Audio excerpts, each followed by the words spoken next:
বরকতপূর্ণ দিন মজলিসের সম্মানিত সুযোগ্য অনারেবল প্রেসিডেন্ট সভাপতিত্ব করছেন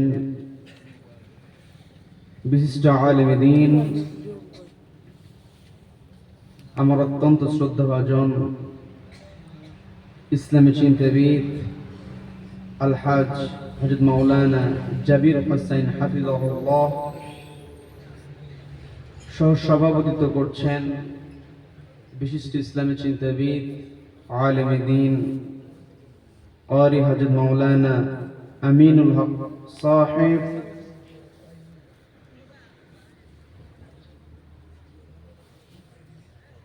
উপস্থিত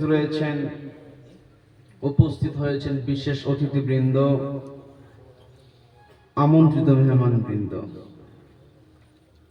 মাগরিবের পরে যিনি কথা বলেছেন আমার অত্যন্ত কাছের বিশিষ্ট ইসলামী চিন্তাবিদ আলেম দ্বীন হযরত মাওলানা ক্বারি মাওলানা শফিকুর রহমান আল জলিলি সাহেব। আমার পূর্বে কথা বলেছেন বিশিষ্ট ইসলামী চিন্তাবিদ হযরত মাওলানা আব্দুল শহীদ সাহেব সহ যারা কোরআনের কথা বলেছেন। এই কথাগুলো আল্লাহ রাব্বুল আলামিন আমাদের সকলকে আমল করে তৌফিক দান করুন, বলেন আমিন। সম্মানিত দ্বীনি ভাইয়েরা, আমরা এই জায়গায় বসেছি একজনের কথা শোনার জন্য। তিনি কে? তিনি কে? এই যে আমরা এখানে বসেছি, আলোচনায় প্রবেশ করব। আলোচনায় প্রবেশের পূর্বে আমি একটু জানতে চাচ্ছি আপনারা সকলে কেমন আছেন? আমাদেরকে ভালো রেখেছেন কে? আমাদেরকে ভালো রাখার একমাত্র কেবলমাত্র কর্তৃত্ব কার হাতে? যে রব্বুল আলামিন আমাদেরকে ভালো রেখে সুস্থ রেখে সারাদিনের হাজারো কর্মব্যস্ততার পর এই শীতের মধ্যে যে সময়টাতে আমাদের ঘরের ভিতরে থাকার কথা ছিল, যে সময়টাতে দেহটা বিছানার দিকে আকৃষ্ট হয়, ঠিক সেই সময়টাতে ঘরের আকর্ষণকে প্রত্যাখ্যান করে বিছানার টানকে উপেক্ষা করে যে মহান মুনিব আমাদেরকে এই দ্বীনি জলসায় আসার বসার এবং কোরআনে কারীম থেকে কিছু কথা বলার এবং শোনার মতো তৌফিক দান করলেন, সেই মহান মুনিবের দরবারে আমরা শুকরিয়া আদায় করে সকলে একযোগে বলে উঠছি আলহামদুলিল্লাহ। আবারও বলছি আলহামদুলিল্লাহ। আল্লাহু আকবার। লা ইলাহা ইল্লাল্লাহু আল্লাহু আকবার। ওয়ালিল্লাহিল হামদ। ওয়ালিল্লাহিল হামদ। আমরা প্রশংসা করলাম কার? জীবনের প্রত্যেকটা ক্ষেত্রে প্রশংসা হবে কার? আমাকে আপনাকে সৃষ্টি করেছেন কে? জগৎ সমূহে যা কিছু আছে সবকিছু আল্লাহ তৈরি করেছেন, কাজেই এই পৃথিবীতে প্রশংসা হবে একমাত্র আল্লাহ। আল্লাহ ব্যতীত কেউ প্রশংসিত হতে পারে না। None can be praised Allah, none can be praised, only Allah will be praised। এই জন্য আমরা শুরুতে একটু তাকবীর দিয়ে বলি, নারায়ে তাকবীর, নারায়ে তাকবীর। এই যে আল্লাহু আকবার আমরা বললাম, আমরা বরত্বের ঘোষণা দিলাম কার? সম্মানিত দ্বীনি ভাইয়েরা, একটু বোঝার চেষ্টা করবেন। এই পৃথিবীতে রব্বুল আলামিন অসংখ্য অগণিত সৃষ্টি রব্বুল আলামিন করেছেন, কিন্তু প্রত্যেকটা সৃষ্টির মধ্যে যত সৃষ্টি আছে সমস্ত সৃষ্টির মধ্যে আমাদেরকে আল্লাহ রব্বুল আলামিন মানুষ বানালেন। আমাদেরকে মানুষ বানালেন অর্থাৎ আমাদেরকে শ্রেষ্ঠত্ব দিয়ে দিলেন। এই পৃথিবীতে যত সৃষ্টি আছে প্রত্যেকটা সৃষ্টির উপরে আমাকে আপনাকে সম্মানিত করেছেন কে? এই যে রব্বুল আলামিন আমাদেরকে সম্মানিত করলেন, মর্যাদা দিলেন। আল্লাহ যেমন আমাদেরকে মর্যাদা দিয়েছেন, এই মর্যাদা ধরে রাখার জন্য আমরা যেন আমাদের সম্মানটা ধরে রাখতে পারি, এই জন্য আমাদেরকে গাইডলাইন করে একটি কিতাব দিয়ে দেওয়া হয়েছে। একটি কিতাব আমাদেরকে দেওয়া হয়েছে। আল্লাহ রাব্বুল আলামিন যুগে যুগে অসংখ্য নবী রাসূল প্রেরণ করেছেন। আল্লাহ রাব্বুল আলামিন আসমানি কিতাবগুলো অবতীর্ণ করেছেন মানুষকে অন্ধকার থেকে আলোর পথে পরিচালিত করার জন্য। যত আসমানি কিতাব ছিল, সমস্ত আসমানি কিতাবের মধ্যে শ্রেষ্ঠ যেই কিতাব, সেই কিতাবের নাম কি? সবাই বলেন। সবাইকে বলতে হবে কি নাম? এই যে আল কোরআন আমরা পেয়েছি, সৃষ্টির মধ্যে আমরা শ্রেষ্ঠ, কিতাবটাও পেয়েছি শ্রেষ্ঠ। আবার এই পৃথিবীতে যত মানুষ আছে, যত মানুষ এই পৃথিবীতে এসেছে, কিয়ামত পর্যন্ত যত মানুষ পৃথিবীতে আগমন করবে, সমস্ত মানুষের মধ্যে শ্রেষ্ঠ মানুষ হচ্ছেন বিশ্বনবী জনাবে মুহাম্মদুর রাসূলুল্লাহ সাল্লাল্লাহু আলাইহি ওয়াসাল্লাম। তার মর্যাদা কেমন? অন্যান্য নবী রাসূল তার উম্মত হওয়ার জন্য আকাঙ্ক্ষা করেছেন, বলেন আল্লাহু আকবার। আর আল্লাহ রাব্বুল আলামিন আমাদেরকে শেষ নবীর উম্মত বানিয়ে দিলেন। শেষ নবীর উম্মত হওয়ার জন্য আমরা আল্লাহর কাছে কোনো দরখাস্ত করি নাই। বিনা দরখাস্তে রব্বুল আলামিন আমাদেরকে শেষ নবীর শ্রেষ্ঠ উম্মত বানিয়ে দিলেন। শ্রেষ্ঠ উম্মত এই জন্য বলা হয়, আমাদের যে নবী সর্বশ্রেষ্ঠ নবী, রাহমাতুল লিল আলামিন, সাইয়্যিদুল মুরসালিন, বিশ্বনবী জনাবে মুহাম্মদুর রাসূলুল্লাহ সাল্লাল্লাহু আলাইহি ওয়াসাল্লামের পূর্বে যত নবী এসেছিলেন তাদেরও উম্মত ছিল। তাদের উম্মত যে ছিল, ওই সমস্ত নবীর যত উম্মত ছিল, সমস্ত উম্মতের মধ্যে বিশ্বনবীর উম্মতকে আল্লাহ রাব্বুল আলামিন সবচেয়ে মর্যাদাবান বানিয়েছেন, বলেন আল্লাহু আকবার। এই যত সম্মান আমাদেরকে দেওয়া হয়েছে, এই পৃথিবীতে আল্লাহ রাব্বুল আলামিন আমাদেরকে প্রেরণ করার পরে পৃথিবীতে আমরা কেমনে চলবো, কিভাবে আমরা খাবার গ্রহণ করব, কিভাবে শ্বাস প্রশ্বাসটা পরিচালিত হবে, এটার জন্য যা যা মেকানিজম দরকার সবকিছু, সব মেকানিজমটাকে অর্ডার বানিয়ে দিলেন কে? আল্লাহ রাব্বুল আলামিন আমাদেরকে অসংখ্য অগণিত নিয়ামত আমাদেরকে দিয়েছেন। আমরা যদি আল্লাহর দেয়া নিয়ামতের গণনা শুরু করি, গণনা করে আমরা শেষ করতে পারবো নাকি? গণনা করে আমরা কখনো শেষ করতে পারবো না। সেই কথাটাই রব্বুল আলামিন সুন্দর করে বলছেন, ওয়া ইন তাউদ্দু নি'মাতাল্লাহি লা তুহসুহা।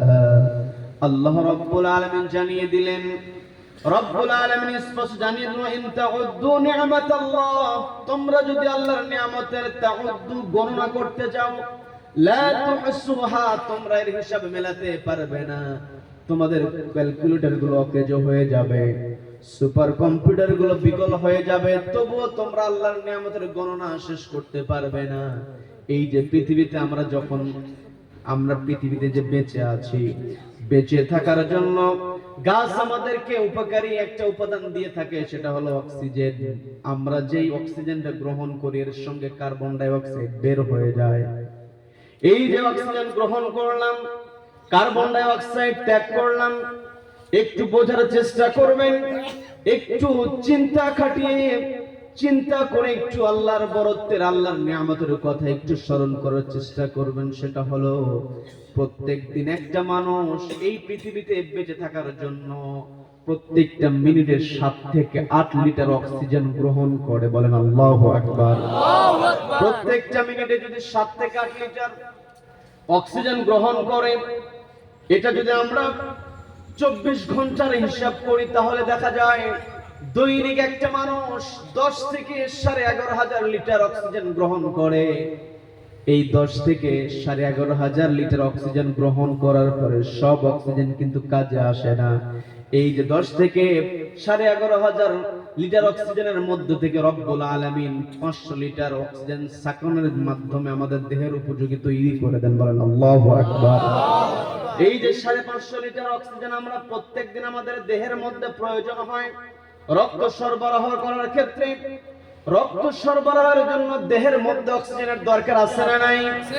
এই যে কিছুদিন পূর্বে আমরা দেখেছি, যখন করোনা আমরা দেখেছি, করোনার সময় উন্নত রাষ্ট্র যারা ছিল, এই বিশ্বের নেতৃত্ব যারা দিতে চায়, এত প্রযুক্তি, কিন্তু করোনা তারা খুঁজেই পায় নাই। কথা বলেন ঠিক কিনা? করোনা একভাবে করোনা স্ট্রাকচার বের করে চিকিৎসার চেষ্টা করে, রব্বুল আলামিন এমন হুকুম দিয়ে দেন ওই করোনা তার শেপটা চেঞ্জ করে ফেলে। এই যে সবকিছু চলছে একমাত্র কার ইশারায়? আল্লাহ রব্বুল আলামিন এই জায়গায় আমাদেরকে একটা মেসেজ দিয়েছেন, সেটা হলো বান্দা পৃথিবীতে কত নিয়ামত তোমাদেরকে দিয়েছি, যাদের করোনা হয়েছে আমরা শুনেছি, আমরা দেখেছি, সেটা হলো করোনা রোগীদের অক্সিজেন সরবরাহ, অক্সিজেনটা তারা ভালোভাবে নিতে পারে নাই। আবার করোনার কথা নয়, এমনিতে আমরা দেখেছি শেষ বয়স হয়েছে অথবা মায়ের পেট থেকে ভূমিষ্ঠ হয়েছে ছোট্ট মানুষ, তার আমলনামা এখনো ওপেন হয় নাই, ছোট্ট মানুষ, তার হার্টের মধ্যে এমন অবস্থা হয়েছে ভালোভাবে শ্বাস প্রশ্বাস গ্রহণ করতে পারে না, বয়স হয়েছে। আবার অনেক সময় একেবারে যুবক, টকবকে যুবক অসুস্থ হয়ে যায়, হাসপাতালে ভর্তি করানোর পরে ডাক্তারেরা এক্সট্রা যে সরবরাহকৃত অক্সিজেন আছে এগুলো সরবরাহ করে। আমি আপনি ক্লিনিকে হসপিটালে ভর্তি হওয়ার পরে যখন ক্লিনিক হসপিটাল থেকে অক্সিজেন সরবরাহ করা হয়, ওই অক্সিজেন যখন আমি আপনি গ্রহণ করি তখন ঘন্টা প্রতি টাকা দিতে হয়। কথা বলেন ঠিক কিনা? কিন্তু আমরা যেভাবে পৃথিবীতে চলছি, প্রত্যেকদিন 550 লিটার অক্সিজেন আমাদের দেহের মধ্যে প্রয়োজন হচ্ছে। এই অক্সিজেনের কোনো বিল কি আল্লাহকে দিতে হয় নাকি? আল্লাহকে দিতে হয় না। আমরা যদি আবার এই যে জিহ্বার কথা বলি, খাবার গ্রহণের জন্য আপনি কোন খাবারটা খাবেন, কোন খাবারের স্বাদটা কেমন হবে, আপনি আপেল খাবেন, কমলা খাবেন, মালটা খাবেন, আপনি আবার মাছের মধ্যে ইলিশ মাছ খাবেন, রুই মাছ খাবেন, রূপচাঁদা মাছ খাবেন, ছোট মাছ খাবেন। আপনি যখনই জিহ্বার মধ্যে ঢুকে দেন, আপনাকে যদি দেখানো না হয়, ওই জিহ্বা সিগন্যাল দিয়ে দেয় এটা হচ্ছে রুই মাছের স্বাদ। কথা বলেন ঠিক কিনা? এই জিহ্বার মধ্যে রব্বুল আলামিন 2000 থেকে 8000 স্বাদ করে দিয়েছেন। আমার আপনার খাবার খাওয়ার জন্য যদি জিহ্বা চেঞ্জ করা লাগতো তাহলে বিপদ হতো কি হতো না? আল্লাহ রাব্বুল আলামিন আবার মুখের উপরে যেই নাকটা আল্লাহ রাব্বুল আলামিন দিলেন, এই নাক দিয়ে কিন্তু আমাদের অক্সিজেন দেহের মধ্যে প্রবেশ করে। আবার আমি আপনি যখন খাবার গ্রহণ করব, ওই নাক সিগন্যাল দেবে। খাবার যদি পচে যায় তাহলে কিন্তু নাক বলবে যে এই খাবার খাওয়া যাবে না। কথা বলেন ঠিক কিনা? কি কথা বলেন? আমার কথা বুঝতে কষ্ট হচ্ছে আপনাদের? এই যে সুন্দর করে আল্লাহ রাব্বুল আলামিন সাজিয়ে দিলেন, জিহ্বার কাজ খাবারের টেস্ট দেওয়া। আবার জিহ্বা না থাকলে আমরা কথা বলতে পারবো? আবার জিহ্বা থাকলেই কিন্তু কথা বলতে পারবে না, কারণ গরু, ছাগল, উট, দুম্বা এগুলোর জিহ্বা আছে না নাই? আছে। আবার দেখেন আল্লাহ রাব্বুল আলামিন এত সুন্দর করে নাকটাকে সাজিয়ে দিলেন, মুখের উপরে দিয়ে দিলেন। যদি এই নাকটা মুখের উপরে না দিয়ে যদি বগলের নিচে দেওয়া হতো, কি বিপদ হতো কি হতো না? আমরা খাবার খাওয়ার আগে মুখের মধ্যে দেওয়ার পূর্বে আপনার বগলে দিতে হতো। এটা না হয় গরমকালে আমি আপনি দিলাম, শীতকালে যখন আমার আপনার দেহের মধ্যে অনেকগুলো পোশাক থাকে, তাহলে বগলের নিচে যদি নাক থাকতো তাহলে পোশাকগুলো শীতের মধ্যে খুলে ওই নাকের কাছে বগলের নিচে যদি সেট হতো তাহলে সেখান থেকে সিগন্যাল নেওয়া লাগতো। কথা বলেন ঠিক কিনা? কোথায় কি লাগবে সবকিছু সেট করে দিয়েছেন কে? আবার যারা চোখে দেখতে পায় না, দূরের বস্তু দেখতে পায় না, কাছের বস্তু দেখতে পায় না, তখন চশমা ব্যবহার করতে হয়। নাকটাকে আল্লাহ রাব্বুল আলামিন সুন্দর করে সাজিয়ে দিলেন, চশমাটা নাকের উপরে, আবার এই চশমার যে হ্যান্ডেলটা হবে এটা কানের উপরে। এই যে সুবিধা, সব সুবিধা করে দিয়েছেন কে? আল্লাহ। এত সুন্দর সুবিধা আল্লাহ রাব্বুল আলামিন আমাদেরকে দিয়েছেন, কোনো দরখাস্ত আমাদের করতে হয় নাই। রব্বুল আলামিন এত সুন্দর সুবিধা কেন দিলেন, এই প্রশ্ন যদি আমরা কোরআনকে করি, কোরআন জবাব দিতে পারে কি পারে না? কোরআনে কারীম সুন্দর করে জানিয়ে দিয়েছে, খুবই পরিচিত আয়াত, ওয়ামা খালাকাতুল জিন্না ওয়াল ইনসা ইল্লা লিয়াবুদুন।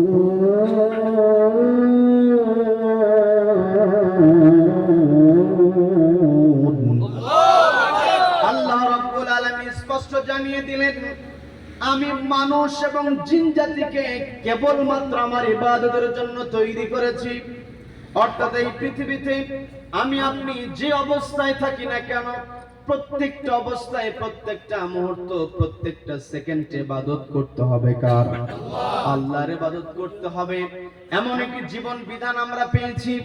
আল্লাহ রাব্বুল আলামিন আমাদেরকে এমন একটি জীবন বিধান দিয়েছেন, বিশ্বনবী তার দৃষ্টান্ত উপস্থাপন করেছেন নবীজি আল্লাহ রাব্বুল আলামিনকে সর্বোচ্চ খুশি করেছেন, যার কারণে এই পৃথিবীতে আমরা যে আল্লাহর ইবাদত করব, কেমন করে করব, কাকে দেখে শিখব, সেই কথাটা আল্লাহ রাব্বুল আলামিন সুন্দর করে জানিয়ে দিচ্ছেন। আমি আমার আলোচনার সূচনায় পবিত্র কোরআনের 33 নম্বর সূরা সূরাতুল আহজাবের 21 নম্বর আয়াতে কারিমা তেলাওয়াত করেছি। রব্বুল আলামিন সুন্দর করে বলছেন, লাকাদ কানা লাকুম ফি রাসূলিল্লাহি উসওয়াতুন হাসানাতুন লিমান কানা ইয়ারজুল্লাহা ওয়াল ইয়াওমাল আখির ওয়া যাকারাল্লাহ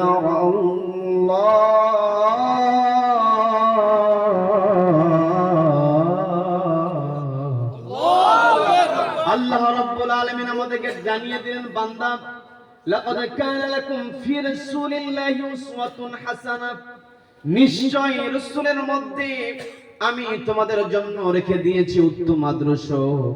এই পৃথিবীতে নবীজির মধ্যে চলার জন্য আমাদের আদর্শ স্থাপন করে দিয়েছেন, সেট করে দিয়েছেন কে? আল্লাহ।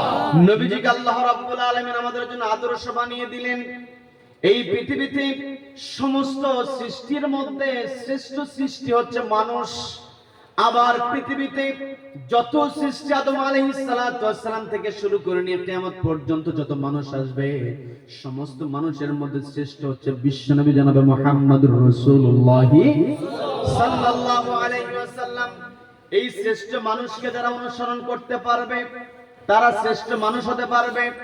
অর্থাৎ শুধুমাত্র মানুষ হলেই হবে না, মানুষ যেই মানুষটা বিশ্বনবীর অনুসরণ করতে পারবে সে তার শ্রেষ্ঠত্ব ধরে রাখতে পারবে।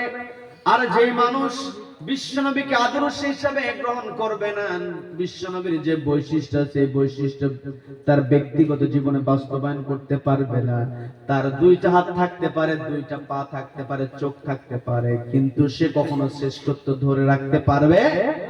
শ্রেষ্ঠত্ব ধরে রাখতে হলে আমাকে আপনাকে অবশ্যই নবীজিকে অনুসরণ করতে হবে। নবীজির উপরে যে কিতাবটা অবতীর্ণ হয়েছে, পৃথিবীতে অসংখ্য ধর্ম আছে, অসংখ্য ধর্মের গ্রন্থ আছে, কিন্তু অসংখ্য ধর্ম গ্রন্থের মতো কোরআনটা শুধুমাত্র ধর্মীয় কোন গ্রন্থের নাম নয়। এই কোরআনটাকে আল্লাহ রাব্বুল আলামিন এমন করে অবতীর্ণ করেছেন, কোরআনের মধ্যে জ্ঞান বিজ্ঞান আল্লাহ ঢুকিয়ে দিয়েছেন। বলেন আল্লাহু আকবার। কোরআনটা হচ্ছে the source of knowledge and science। কোরআন হচ্ছে জ্ঞান বিজ্ঞানের উৎস।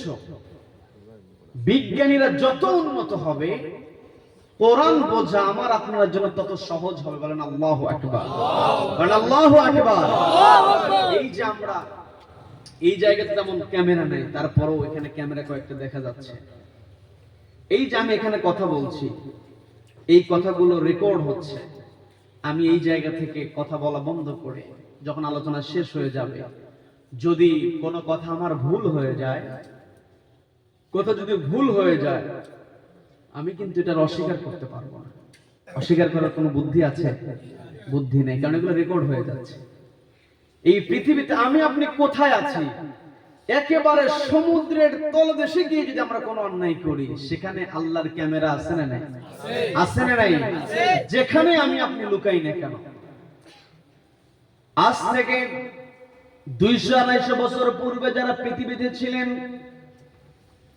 তাদের সামনে যখন কিয়ামতের ভয়াবহতা নিয়ে কথা বলা হতো, কিয়ামতের কঠিন ময়দানে রব্বুল আলামিন মানুষের কর্মগুলো তুলে ধরবেন, কর্মগুলো দেখানো হবে। 200-250 বছর পূর্বে যারা ছিলেন তারা কথাগুলো বিশ্বাস করেছেন, কিন্তু তাদের মনের মধ্যে একটা আগ্রহ জেগেছে, কেমনে এগুলো তুলে ধরা সম্ভব। কারণ ওই সময় ক্যামেরা ছিল না।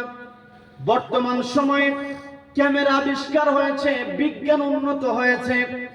আপনি কোথায় যাবেন, রাস্তায় ক্যামেরা ফিট করা থাকে, দোকানের সামনে ক্যামেরা ফিট করা থাকে, দোকানদার থাকে না, তারপরও দোকানের সামনে কি হচ্ছে সবকিছু রেকর্ড কিন্তু ক্যামেরা দিয়ে করা যায়।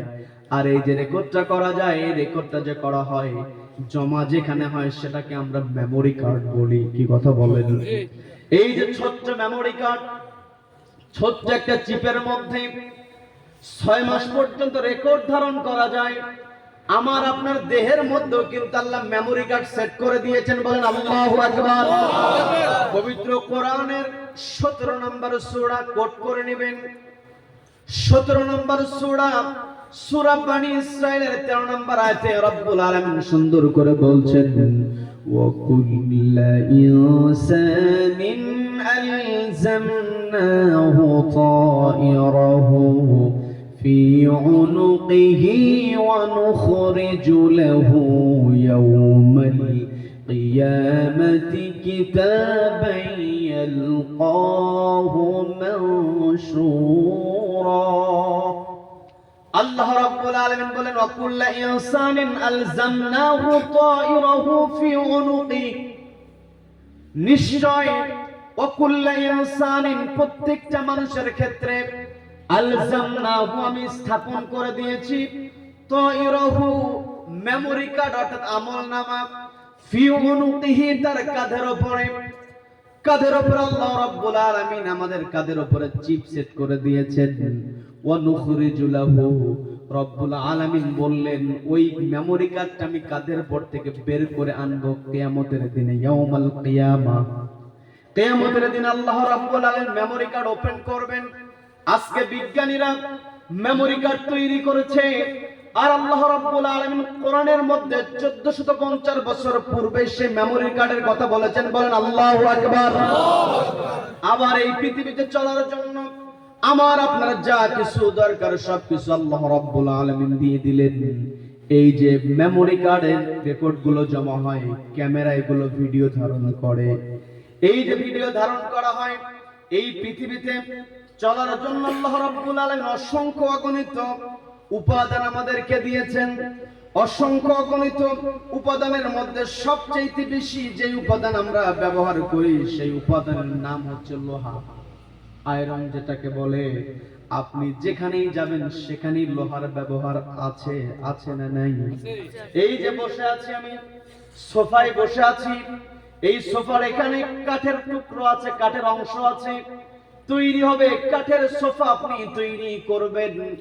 আপনি কাঠের আলমারি তৈরি করবেন, ওয়াল শোকেস যেটাই তৈরি করেন না কেন ওই জায়গায় লোহার ব্যবহার আছে না নাই? আবার আমি আপনি এই জায়গায় বসেছি, প্যান্ডেল সাজানো হয়েছে, স্টেজ তৈরি করা হয়েছে, আমার ডেকোরেশনের ভাইরা সুন্দর করে সামিয়ানা টানিয়েছেন, সুন্দর করে কাপড় লাগিয়েছেন।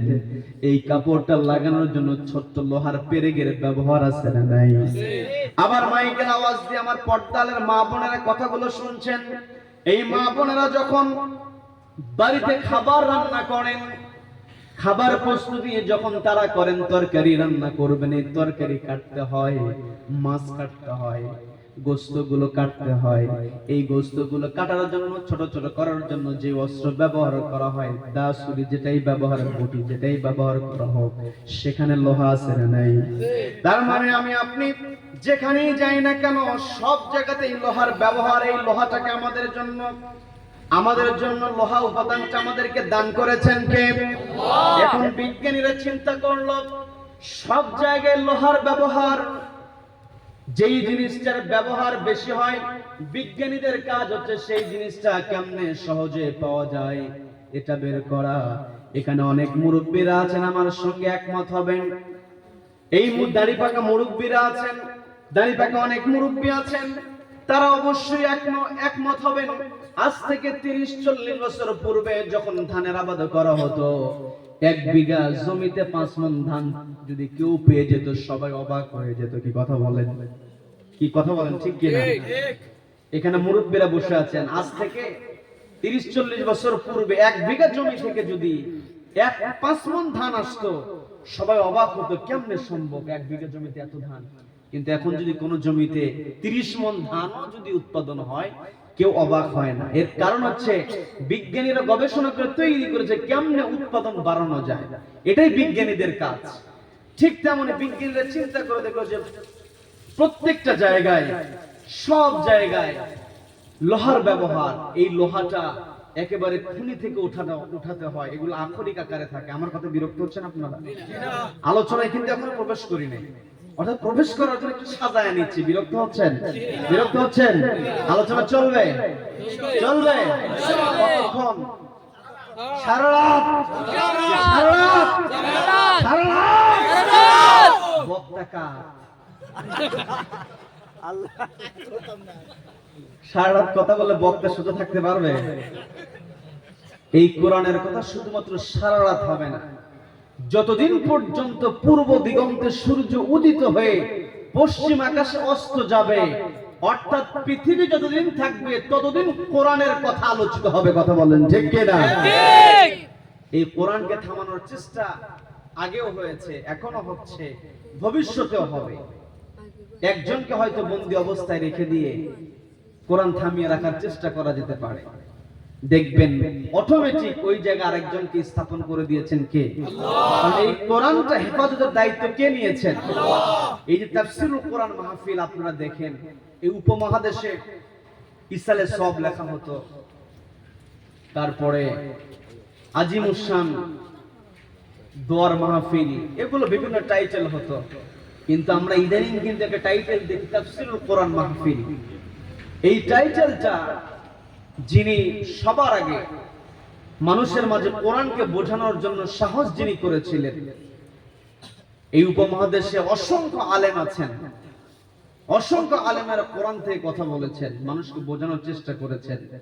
কিন্তু একজন সবচেয়ে বেশি সাহস করেছিলেন সাধারণ মানুষকে নিয়ে, একেবারে শিক্ষিত মানুষ থেকে শুরু করে নিয়ে একেবারে যেই মানুষটা তার নিজের নামটাও লিখতে পারে না, টিপসইটাও ভালো করে দিতে পারে না, ওই সমস্ত সব ক্যাটাগরির মানুষকে এক জায়গায় বসিয়ে আমার দেশে একজন তিনি তাফসীর করতেন, নাম হচ্ছে দেলাওয়ার হোসেন সাইদী রাহমাতুল্লাহ আলাইহি। আপনার নাম শুনেন না? তিনি কত সুন্দর করে মানুষকে বুঝিয়েছেন, কিন্তু বিভিন্ন চক্রান্ত করে তার নামের সঙ্গে মিল ছিল দেলাওয়ার হোসেন শিকদার নামে একজন অপরাধীর। সেই অপরাধীর নামটা তার উপরে চাপিয়ে দিয়ে কোরআনকে থামিয়ে দেওয়ার চেষ্টা করা হয়েছিল, কিন্তু বন্দী অবস্থায় রেখে কোরআনের মাহফিল বাংলাদেশ থেকে থামিয়ে দিতে পারে নাই, বরং ওই আল্লামা সাইদী রাহমাতুল্লাহ আলাইহিকে অনুসরণ করে অসংখ্য কোরআনের ছাত্র তৈরি হয়ে গেছে। বলেন আল্লাহু আকবার, আল্লাহু আকবার। মানে কোরআনের কথা শুধু সারা রাত হবে না, পৃথিবী যতক্ষণ আছে, আমি আপনি হয়তো এখানে কথা বলছেন, আমার আপনার এখানে রাত হয়ে গেছে, 2-2.5 ঘন্টা পরে আমরা ঘুমাতে যাব, আবার পৃথিবীর অন্য প্রান্তে সেখানে দিন হয়ে যাবে, সেখানেও কোরআনের কথা হবে। অর্থাৎ এই পৃথিবী যতদিন থাকবে ততদিন কোরআনের কথা হবে। যখন কোরআনের কথা বলার মানুষ থাকবে না, এই পৃথিবীকে ধ্বংস করে দেবেন কে? কে ধ্বংস করে দেবেন? এই পৃথিবীতে আল্লাহ রাব্বুল আলামিন আমাদেরকে পাঠিয়েছেন, গাইডলাইন দিয়েছেন কোরআন।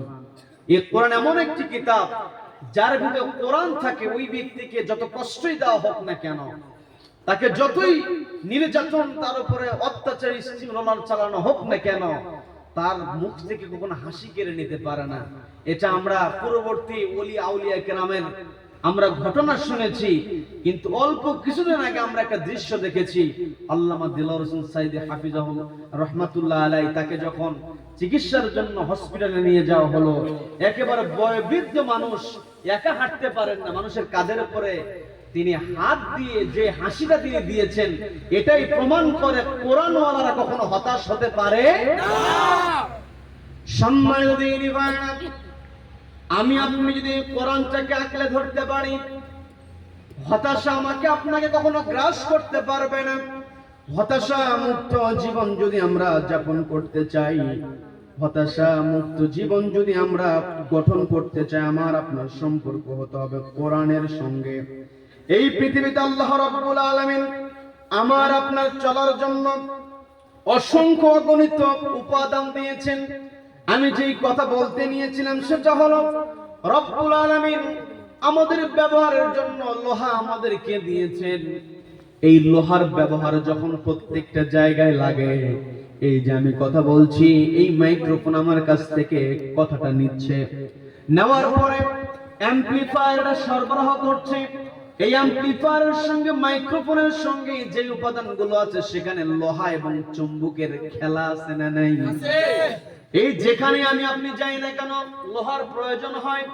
বিজ্ঞানীরা চিন্তা করলো, লোহা ছাড়া যেহেতু আমরা চলতে পারি না, কাজেই লোহাটা যদি আমরা মাটির নিচ থেকে তুলে যদি উপরেই তৈরি করতে পারি, তাহলে আমাদের খরচ কম হবে, সময় ক্ষেপণ হবে কম। এই চিন্তা করে দীর্ঘদিন ধরে বিজ্ঞানীরা লোহার উপরে গবেষণা করলো। লোহার উপরে গবেষণা চালাতে চালাতে তারা বেশি দিন হয় নাই, 2013 সালে একটা রেজাল্ট তারা দিয়েছে। 2013 সালে তারা লোহার ব্যাপারে যে রেজাল্টটা দিল, বিস্তারিত গবেষণার দিকে আমি যেমন আপনাদেরকে একটা মেসেজ দেব। 2013 সালে যে রেজাল্টটা দিল, এখন 2024 সাল, এখনো এক যুগ হয় নাই। এক যুগ তাদের গবেষণার ফলাফল এক যুগ হয় নাই, অথচ তারা গবেষণা করে যে সিদ্ধান্ত দিয়েছে, সেই সিদ্ধান্ত বহু আগে আল্লাহ কোরআনে তুলে ধরেছেন। বলেন না আল্লাহু আকবার। এই লোহা নিয়ে বিজ্ঞানীরা যখন গবেষণা শুরু করে দিয়েছে, তারা দেখতে পেল এই লোহা তৈরির জন্য যে উপাদানের দরকার, এই উপাদান তৈরির জন্য যে তাপমাত্রা দরকার, এটা 1 কোটি ডিগ্রি সেন্টিগ্রেডের চাইতে বেশি। বলেন আল্লাহু আকবার। এখন 1 কোটি ডিগ্রি সেন্টিগ্রেড তাপমাত্রা একমাত্র সূর্য ছাড়া কোথায় পাওয়া যায় না। পৃথিবীর যেই জায়গায় 1 কোটি ডিগ্রি সেন্টিগ্রেড তাপমাত্রা উৎপন্ন করা হবে, সেখানে পুরে সারকার হয়ে যাবে। বিজ্ঞানীর তখন চিন্তায় পড়ে গেল, এই লোহা তৈরির জন্য যে টেম্পারেচার দরকার, তাপমাত্রা দরকার, এটা তো সূর্য ছাড়া কোথায় পাওয়া যাবে না। তাহলে এই লোহা মাটির নিচে কেমনে আসলো, এটা নিয়ে তারা গবেষণা করলো। গবেষণা করতে করতে তারা একটা সিদ্ধান্তে উপনীত হলো, সেটা হলো আজ থেকে 10-12 বিলিয়ন বছর পূর্বে, 1 বিলিয়ন মানে হচ্ছে 100 কোটি। সবাইকে বলতে হবে কত কোটি? 100 কোটি। 1 বিলিয়ন সেখানে হচ্ছে 10 বিলিয়ন, 10 থেকে 12 বিলিয়ন, তার মানে 1000 থেকে 1200 কোটি বছর পূর্বে এই মহাকাশের মধ্যে একটা বিস্ফোরণ হয়েছিল। সেই বিস্ফোরণের নাম বিজ্ঞানীরা দিয়েছে সুপারনোভা বিস্ফোরণ।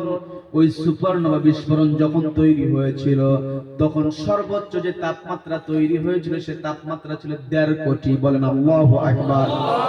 বিজ্ঞানীরা সিদ্ধান্ত নিল, এই যে 1.5 কোটি ডিগ্রি সেন্টিগ্রেড তাপমাত্রা পর্যন্ত মহাকাশের মধ্যে উৎপন্ন হয়েছিল, তখন হয়তো লোহা তৈরির উপাদান তৈরি হয়েছিল।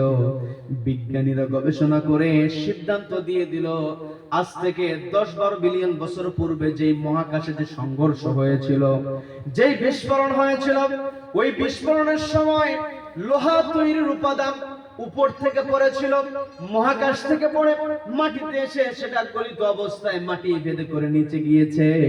বিজ্ঞানীরা বলে দিল, এই লোহা আমরা মাটির নিচ থেকে তুললেও এই লোহাটা পৃথিবীতে তৈরি হয় না, মহাকাশ থেকে নাজিল হয়েছে, অবতীর্ণ হয়েছে, মহাকাশ থেকে পড়েছে। বিজ্ঞানীরা বলে দিল, এই লোহা পৃথিবীতে তৈরি হয়নি, উপর থেকে পড়েছে।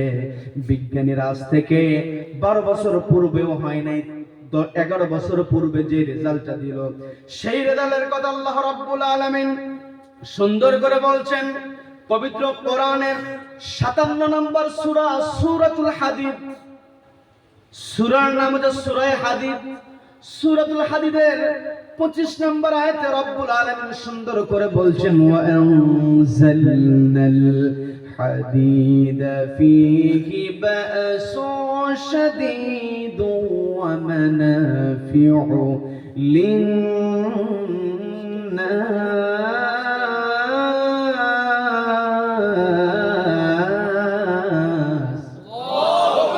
আল্লাহ রাব্বুল আলামিন বলেন, ওয়া আনজালনাল হাদিদ, নিশ্চয় আমি লোহাকে উপর থেকে ছেড়ে দিয়েছি। বলেন আল্লাহু আকবার। বিজ্ঞানীরা দীর্ঘদিন গবেষণা করে তারা ফলাফল দিল, ওই সুপারনোভা বিস্ফোরণের সময় লোহা তৈরির উপাদান উপর থেকে পড়েছে। আর আল্লাহ রাব্বুল আলামিন শুধুমাত্র একটা শব্দ ব্যবহার করলেন, ওয়া আনজালনাল হাদিদ, নিশ্চয় আমি লোহাকে উপর থেকে অবতীর্ণ করেছি। বলেন আল্লাহু আকবার। তার মানে কোরআনের মধ্যে বিজ্ঞান আছে না নাই?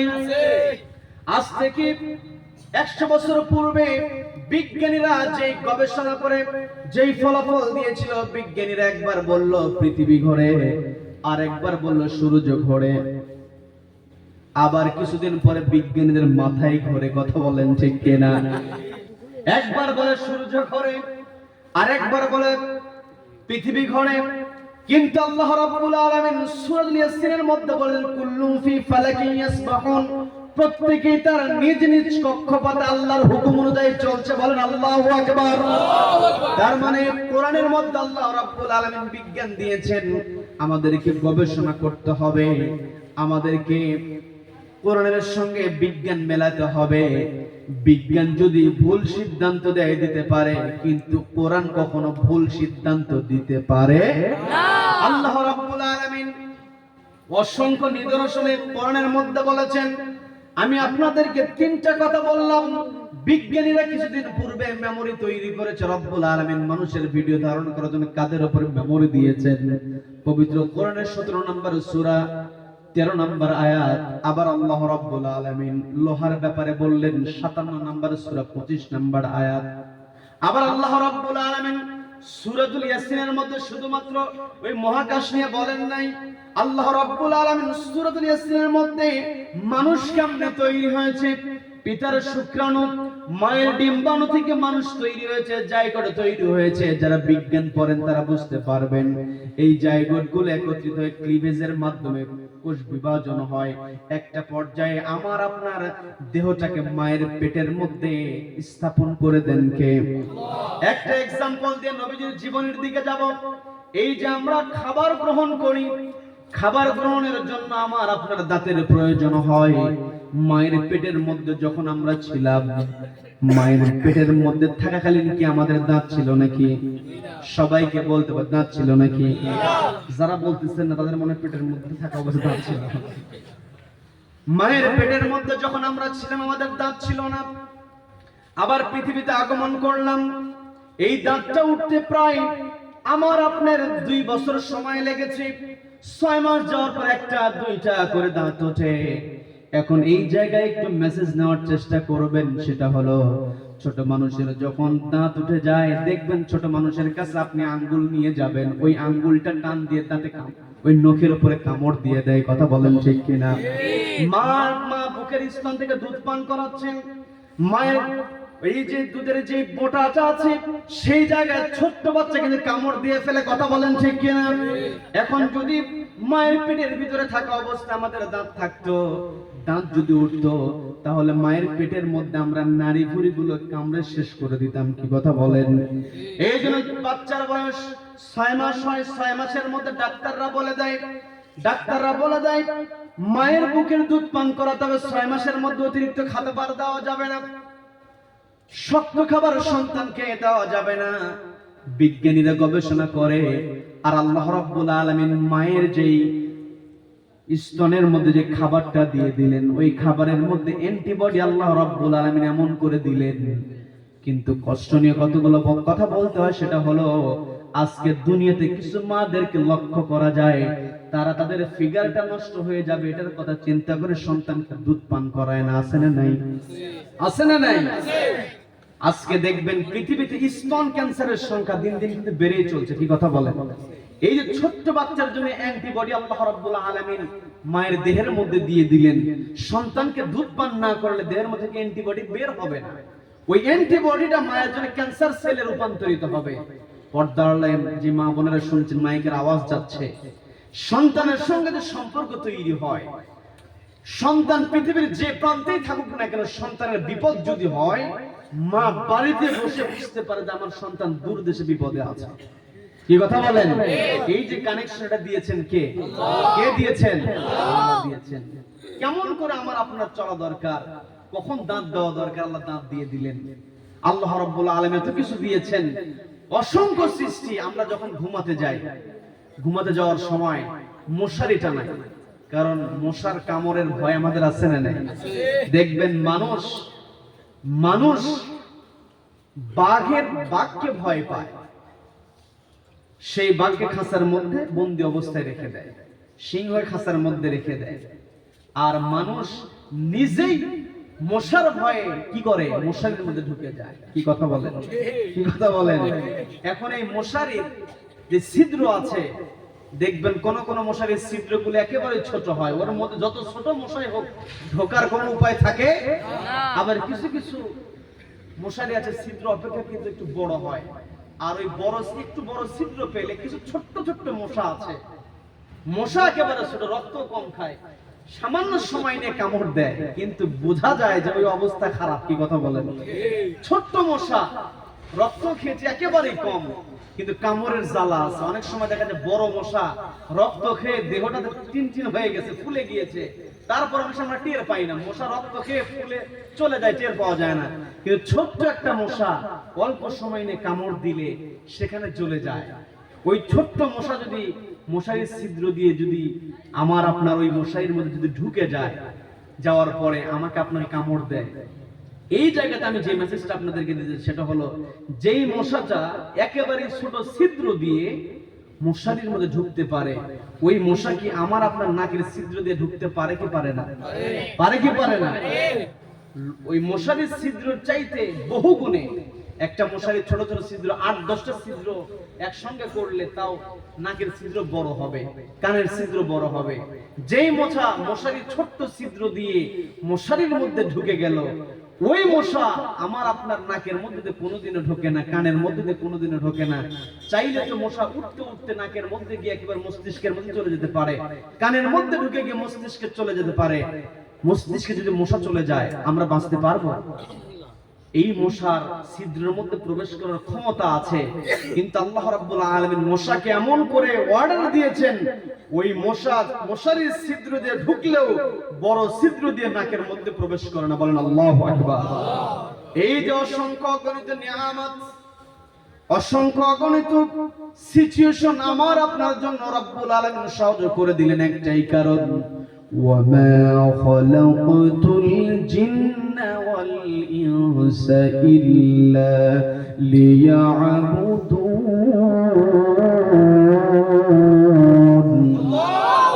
আল্লাহ রাব্বুল আলামিন এত সুবিধা আমাকে আপনাকে দিয়েছেন। অনেক সময় দেখা যায় বিশাল আকৃতির হাতি বিশাল আকৃতির, ওই হাতির সুর দিয়ে পেঁচিয়ে যদি আমাকে আপনাকে পেঁচিয়ে নিয়ে ওই হাতি দূরে নিক্ষেপ করার শক্তি হাতির মধ্যে আছে না নাই? হাতির দেহের তুলনায় যেই মাহুতটা হাতির উপরে বসে থাকে সে একেবারে ছোট। কি কথা বলেন ঠিক কিনা? হাতি বিশাল আকারের হতে পারে, মানুষ ছোট আকারের হতে পারে, কিন্তু এই হাতিকে নিয়ন্ত্রণ করার যে মেধা দরকার, এই মেধা আমাকে আপনাকে দান করেছেন কে? এই মেধা পাওয়ার পরে আমার আপনার দায়িত্ব হচ্ছে আল্লাহর গোলামি করা, আল্লাহর ইবাদত করা। আল্লাহর ইবাদত কেমন করে করব? নবীজিকে দেখে দেখে আমাকে আপনাকে শিখতে হবে। নবীজিকে দেখে দেখে যদি আমরা ইবাদত করতে পারি, নবীজিকে যদি অনুসরণ করতে পারি, নবীজিকে অনুসরণ করলে কি ফায়দা আছে? কোরআনকে প্রশ্ন করলে কোরআন জবাব দিতে পারে কি পারে না? কোরআনে কারীম সুন্দর করে জানিয়ে দিচ্ছে, কুল ইন কুনতুম তুহিব্বুনাল্লাহ ফাত্তাবিউনি ইউহিব্বুকুমুল্লাহু ওয়া ইয়াগফির লাকুম যুনুবাকুম ওয়াল্লাহু গফুরুর রাহিম।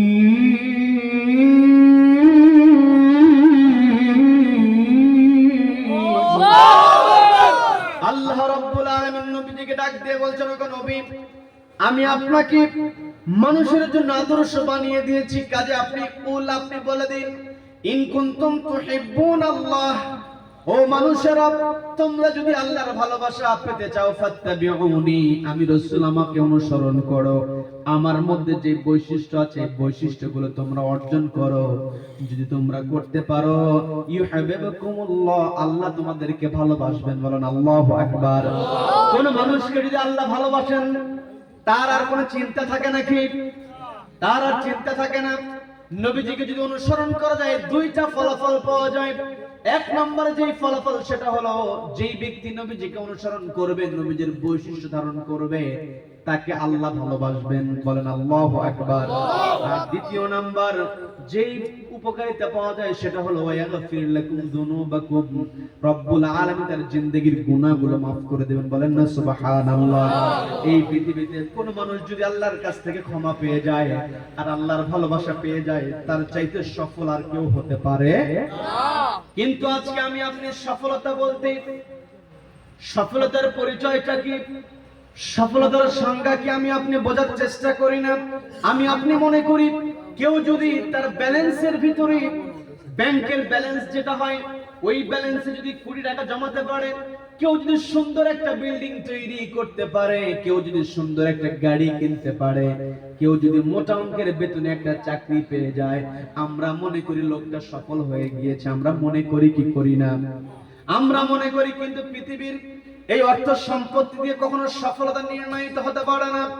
সফল ব্যক্তির পরিচয় রব্বুল আলামিন সুন্দর করে বলছেন, ফামান যুহযিহা আনিন নারি ওয়া উদখিলাল জান্নাতা ফাকাদ ফাজ। আল্লাহ রাব্বুল আলামিন ফামান যুহযিহা আনিন নার, যেই ব্যক্তি নিজেকে জাহান্নামের আগুন থেকে বাঁচাতে পারবে, দূরে সরিয়ে রাখতে পারবে, ওয়া উদখিলাল জান্নাহ, এবং জান্নাতে প্রবেশ করতে পারবে, ফাকাদ ফাজ, ওই ব্যক্তি প্রকৃত সফল। বলে দিয়েছেন কে? কে বলে দিয়েছেন? আল্লাহ জানিয়ে দিলেন সফলতা কখনো অর্থকড়ির মধ্যে থাকতে পারে না। There is no success in money and wealth. টাকা পয়সা সম্পত্তির মধ্যে কোনো সফলতা নাই। সফলতা হচ্ছে saving from the hell fire, জাহান্নামের যে আগুন, এই আগুন থেকে যদি আমরা নিজেদেরকে বাঁচাতে পারি, সেভ করতে পারি, জাহান্নামের আগুন থেকে বাঁচলাম, ওয়া উদখিলাল জান্নাহ, এন্টারিং টু দ্য প্যারাডাইস, জান্নাতে প্রবেশ করা ইজ দ্য রিয়েল সাকসেস।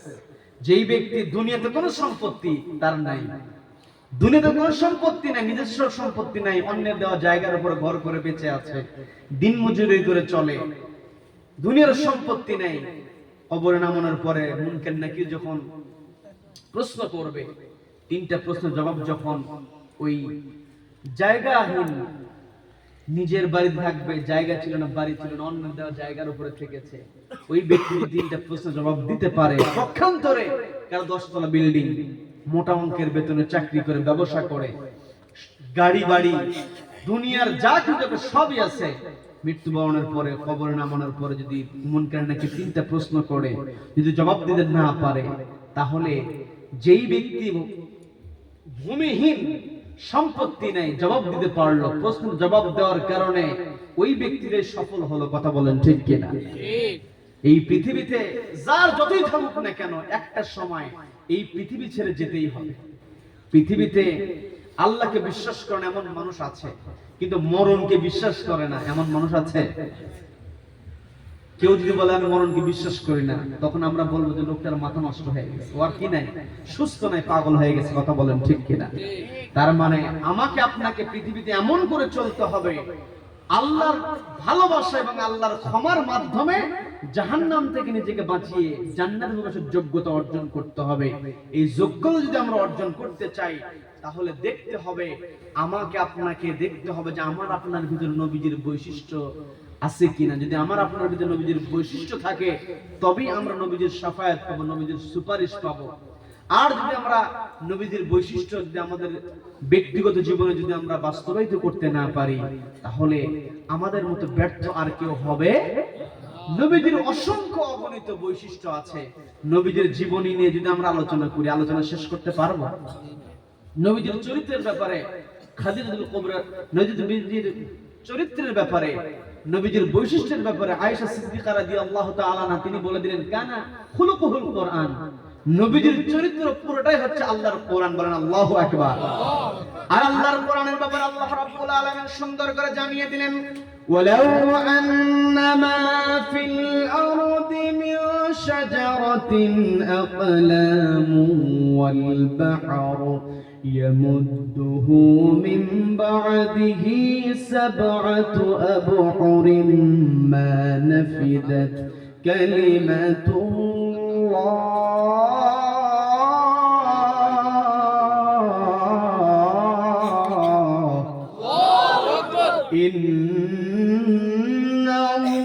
ইন্নাল্লাহা আজিজুন হাকীম।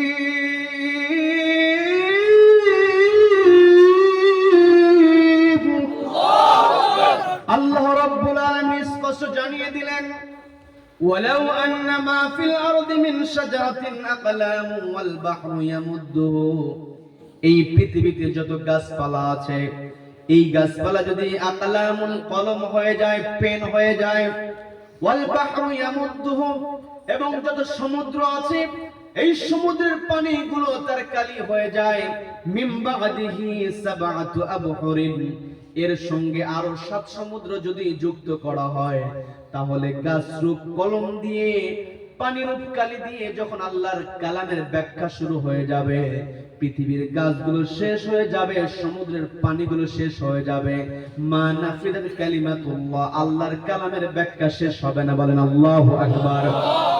নবীজির চরিত্রটাও ব্যাখ্যা করে আমরা শেষ করতে পারবো না। নবীজির চরিত্র নিয়ে কথা বলে আমাদের কথা শেষ হয়ে যাবে, তবুও নবীজির চরিত্রের ব্যাখ্যা শেষ হবে না। এর মানে এই নয় যে আমরা নবীজির চরিত্র নিয়ে কথা বলবো না, অবশ্যই কথা বলতে হবে। নবীজি শ্রেষ্ঠ হয়েছিলেন, নবীজির অসংখ্য বৈশিষ্ট্যের মধ্যে একবারে এক নম্বরে যেই বৈশিষ্ট্য ছিল, নবীজি সব সময় সত্য কথা বলেছেন। কথা বলেন ঠিক কিনা? নবীজি 40 বছর বয়সের আগে নবীজি নবুয়ত পান নাই, রাসূল হিসেবে স্বীকৃতি পান নাই, কিন্তু নবীজি 40 বছর পূর্বেই মক্কার লোকদের দেওয়া উপাধি পেয়েছিলেন। সেই উপাধির নাম হচ্ছে আল আমিন আস সাদিক। কথা বলেন ঠিক কিনা? নবীজির বৈশিষ্ট্য আল আমিন আস সাদিক। এখন আমি আপনি যদি নিজেকে নবীজির উম্মত দাবি করি, নবীজির উম্মত দাবি করে যদি আমরা মিথ্যা কথা বলি, তাহলে কি আমরা নবীজির উম্মত দাবি করলেও দাবি করতে পারি, কিন্তু প্রকৃত নবীজির উম্মত আমরা হতে পারি না। কথা বলেন ঠিক কিনা? কি কথা বলেন? নিজেকে দাবি করে নবীজি উম্মত দাবি করে, কিন্তু সবচাইতে বড় বড় মিথ্যা কথা বলে। সমাজের দায়িত্বশীল হয়েছে, উঁচু জায়গায় বসেছে। আমার দেশের কথাই বলি, আমার দেশে নির্বাচনের পূর্বে নির্বাচন কমিশনার, অর্থাৎ নির্বাচন কমিশন যেটা আছে, সেখান থেকে নির্দেশনা দেওয়া হয় যে প্রার্থীর কত সম্পদ আছে, কোথায় কি আছে, এগুলোর তথ্য দেওয়ার জন্য। পার্লামেন্ট মেম্বার হবে, তার তথ্যগুলো থাকবে, হলফনামা এটাকে বলে। আর যারা পার্লামেন্ট মেম্বার হয়, আমার মনে হয় আমার দেখা, বিরক্ত হচ্ছেন? আমার দেখা, আমার কাছে মনে হয় একটা পার্লামেন্ট মেম্বার আমি আমার দেশে দেখি নাই যে তার হলফনামাতে সত্য কথা বলেছে। বলেন নাউযুবিল্লাহ, বলেন নাউযুবিল্লাহ। এটা যে আমি আপনাদের দেশে এসে বলছি তা নয়, আমার দেশেও বলি। সত্য কথা বলতে গিয়ে যদি বিপদ চলে আসে, ওই বিপদকে ভয় পাওয়া যাবে? ভয় পাওয়া যাবে?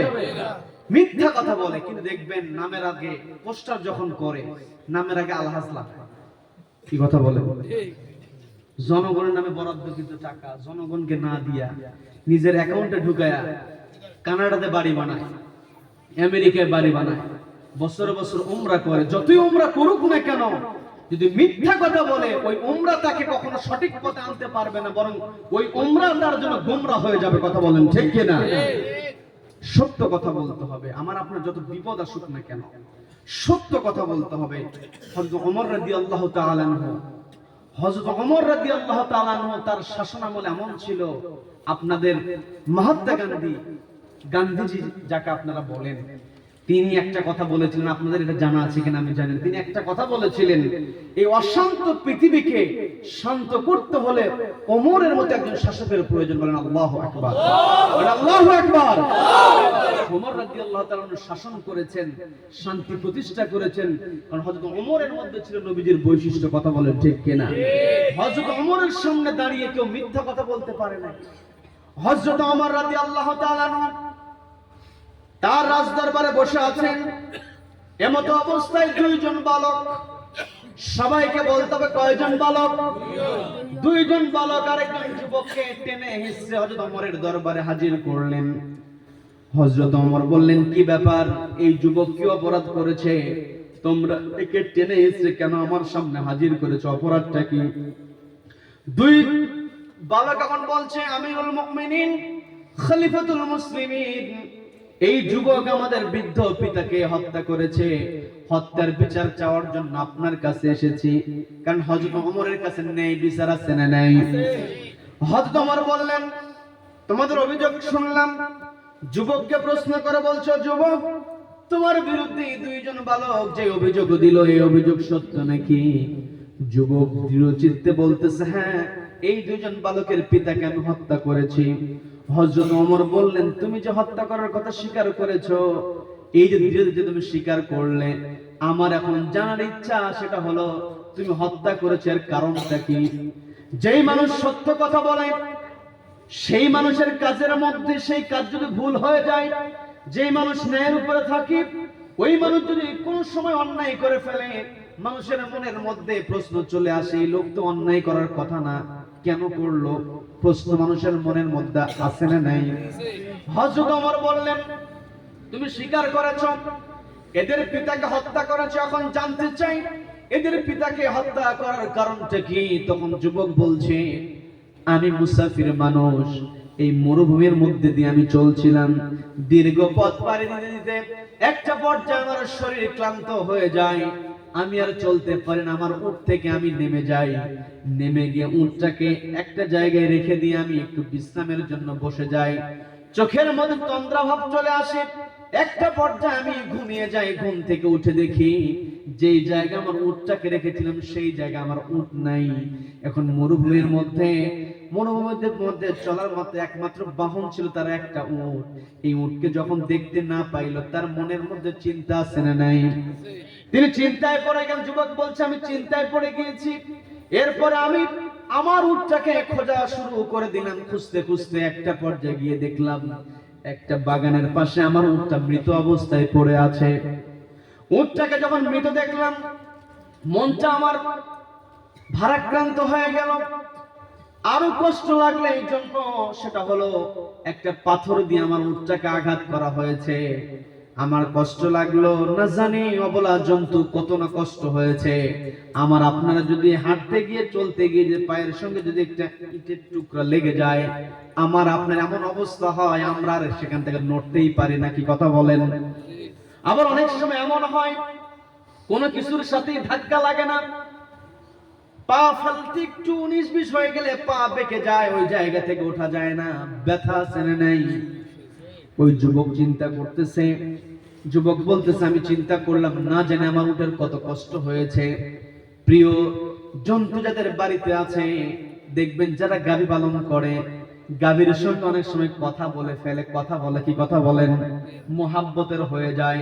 কুরবানির সময় লক্ষ্য করা যায়, বিক্রির জন্য গাভী নিয়ে যাবে, ছাগল নিয়ে যাবে, উট নিয়ে যাবে, যেই ব্যক্তি লালন পালন করেছে, শেষ সময় ওই গাভীর আছে, গাভীর উটের ছাগলের চোখ দিয়েও পানি পড়ে, আবার যেই মা ওই ছাগলের পরিচর্যা করে, ওই মায়ের চোখ দিয়েও পানি পড়ে।